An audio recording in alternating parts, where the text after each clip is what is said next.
বিবাহের পর কৈলাসে শিব ও পার্বতী বেশ সুখী দাম্পত্য জীবন কাটাচ্ছিলেন। দেবাদিদেব শিব ছিলেন দরিদ্র। আর্থিক অনটনের জেরে বেশ কিছুদিন পরেই শুরু হয় তাদের দাম্পত্য কলহ। রাগে দুঃখে মা পার্বতী কৈলাস ত্যাগ করেন। এর ফলে ত্রিলোক জুড়ে শুরু হয়ে যায় মহামারী। ভক্তকে রক্ষা করতে ভগবান শিব অন্নের সন্ধানে ছদ্মবেশে বের হন। দ্বারে দ্বারে ঘুরে বেড়াচ্ছেন দেবাদিদেব শিব, কিন্তু ভিক্ষা পান না তিনি। ভিক্ষা দাও মা, এই গরিব ব্রাহ্মণকে দুটো ভিক্ষা দাও। তোমায় কি ভিক্ষা দেব বাবা? আমাদের নিজেদেরই তো দুদিন হয়ে গেল, কিচ্ছু জোটেনি। তুমি অন্ন দেখো বাবা। সব দাড়ি ঘুরেছি, কিন্তু খালি হাতেই ফিরছি তখন থেকে। চাষবাস নেই, চারিদিকে আকাল, আমাদেরও আর চলে না বাবা। পার্বতীর মায়ায় তিনি যে ভিক্ষা পাচ্ছিলেন না তা ঘুণাক্ষরেও টের পাননি শিব। পথে পথে ঘুরতে ঘুরতে একদিন মহাদেব এসে উপস্থিত হলেন কাশীতে। কেন এমন হচ্ছে কিছুই তো বুঝতে পারছি না।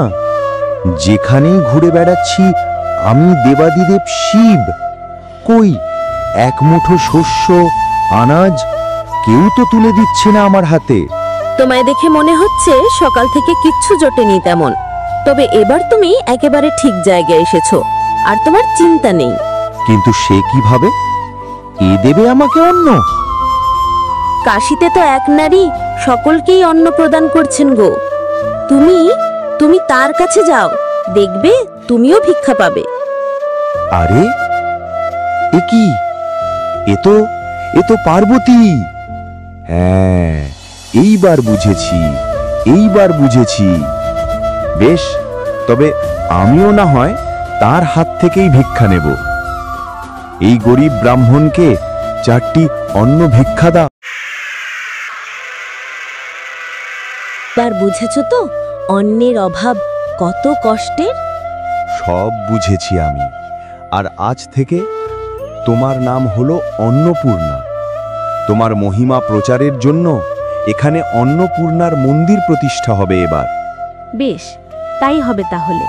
বেশ, তবে চৈত্র মাসের শুক্লা অষ্টমী তিথিতে সেই মন্দিরে আমি অবতীর্ণ হব।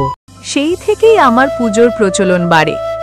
এতকাল আমি ছিলাম বরগাছির জমিদার হরিহরের বাড়ি, কিন্তু সেখানে বাপু ভারী কোন্দল, তাই এবার আমি চললাম ভবানন্দের বাড়ি। সব শুনে ঈশ্বরী পাটনি প্রণাম করে দেবী অন্নদাকে। অন্নদাও ঈশ্বরী পাটনির উপর সন্তুষ্ট হয়ে তাকে বর চাইতে বলেন। আমার এ যে পরম সৌভাগ্য গো মা, যিনি জগৎ পারাপার করেন তাকে আজ আমি পার করলাম। নিজের জন্য কিছু চাইনে মা, তবে যদি দিতেই হয় এই বর দাও, আমার সন্তান যেন থাকে দুধে ভাতে। চোখের সামনে দেবতাকে পেয়েও তুমি অন্য কোনো দামি উপহার চাইলে না, কেবলমাত্র নিজের সন্তানের ভালো থাকাটুকু ছাড়া। বেশ, তাই হবে।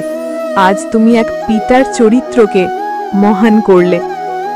এই জগৎ তোমাকে মনে রাখবে চিরকাল। ঈশ্বরী পাটনিকে এই আশীর্বাদ দিয়ে দেবী অন্তর্হিত হলেন। এরপর দেবী অন্নদা রাজা কৃষ্ণচন্দ্রের পূর্বপুরুষ ভবানন্দ মজুমদারকে কৃপা করলেন এবং ভবানন্দ কালক্রমে অন্নপূর্ণা পুজো করিয়ে রাজত্ব এবং রাজা খেতাব লাভ করলেন।